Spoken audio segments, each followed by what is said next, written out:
God, I think, works in our hearts in some pretty amazing ways. And in these past few months, beginning this church with Scott, there have been opportunity after opportunity after opportunity, and Scott and I have had to sit down and get face to face and think, do we jump? Do we chase?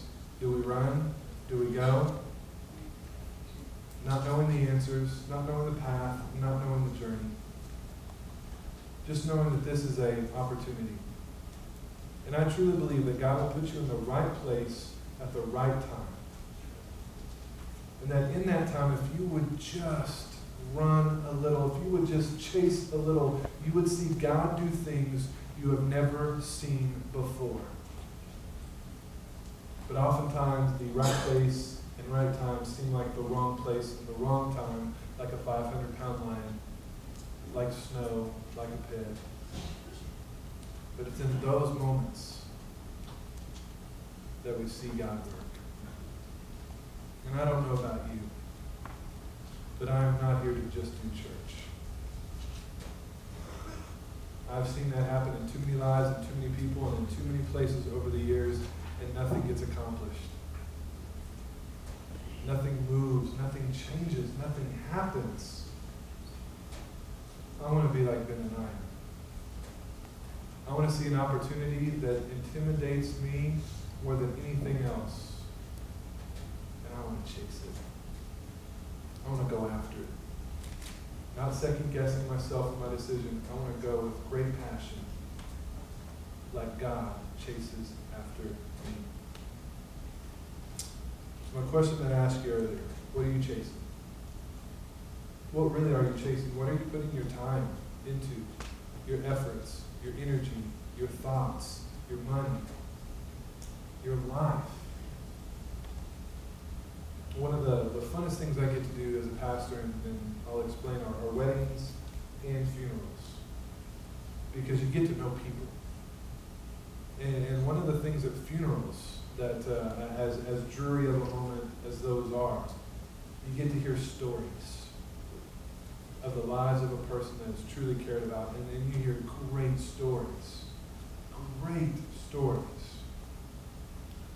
But I've been at some too where there weren't really any stories. And the stories of the person that was there and being honored were hollow. They didn't amount to much. They didn't really chase or do anything, and they were just stories of little incidences and coincidences and funny things, but nothing really ever happened in their life. And I think to myself, there will be a day for you and there will be a day for me where I am showcased and people will come up and they will tell stories. And I want them to be great stories. Not stories of what I did and what I accomplished, but stories of who I was and what I chased after. And how much I loved Jesus. Those are the stories that I hope that are told about me. And I hope your life and your heart that those are the stories you hope people tell about you. Because that moment right before you cross over and you go, you're going to reflect and you're going to look and you're going to think about life and you're going to have two types of regrets. People say I have no regrets. You're going to have two types of regrets. You're going to have a regret of action, which means you wish you didn't do something. There was something you stepped out and the taco salad before the roller coaster and you go, that was a bad idea, and you're going to wish you didn't do something. But God's going to heal you. And God's going to work through that. And God's going to take care of it. But the second type, a regret of inaction, something you wish you would have done. An opportunity missed. A moment lost. A God that was there to connect with that never happened. Those are the things that eat me up at night and that eat you up at night. The regrets of inaction, the stuff that you can't get back. And so my prayer for us today is that we would really reevaluate and look at what we are chasing and what we are doing with our lives and remember that the God that we sing about and the God that we come here and talk about and the God that we say that we follow is in a passionate pursuit for every single one of us. And for some of you, you know that, and you are connected, and you are listening, and for others, you think God is as far away as it could possibly be. And you are wrong. And so in these next few moments, as the band comes up and just does a couple more songs, I want this to be a time of reflection. This to be a time of deep thought. This to be a time in which you really wonder and think about what you are chasing and where God is in your life. I ask that you close your eyes and take that moment.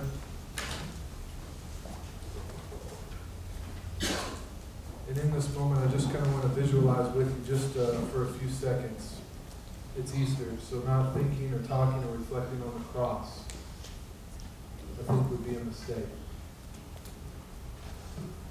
But just like that moment in Genesis 3, where God had that great decision to let go or to chase after, around 2,000 years ago, Jesus had that same opportunity, and he was in a garden.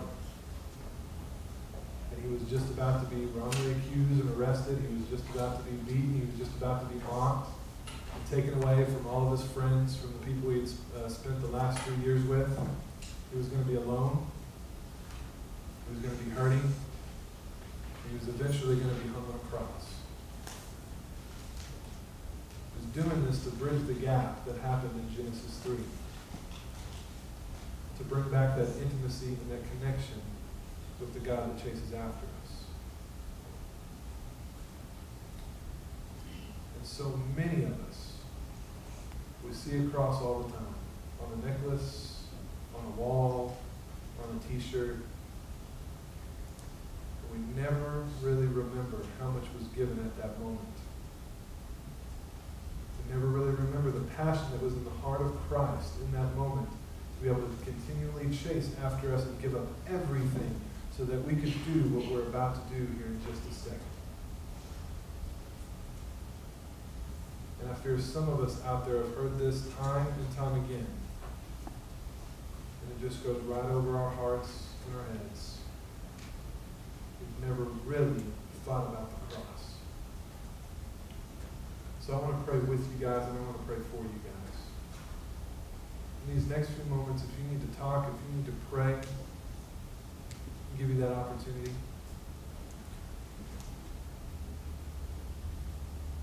Father God, help us be chasers. Help us not have fear. Help us remember how big of a God you are. There is nothing that you can't handle, God, and help us truly remember how much you love us. And how in our darkest moments, when we feel all alone, when we feel dirty, when we feel sinful, when we feel totally separated from you, that you are still running after our hearts and our lives. There is nowhere we can go, but there is no place too far where you are not there. We forget that. We're sorry. Lord Jesus, thank you for chasing after us and leaving heaven to come to a place like this. And it did everything it could to just accuse you, separate you, just beat you down.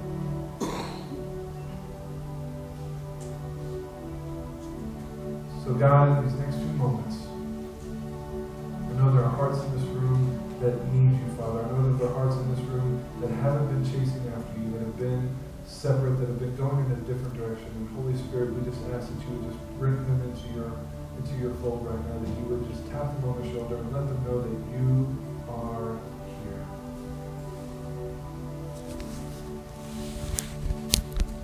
We love you, Jesus.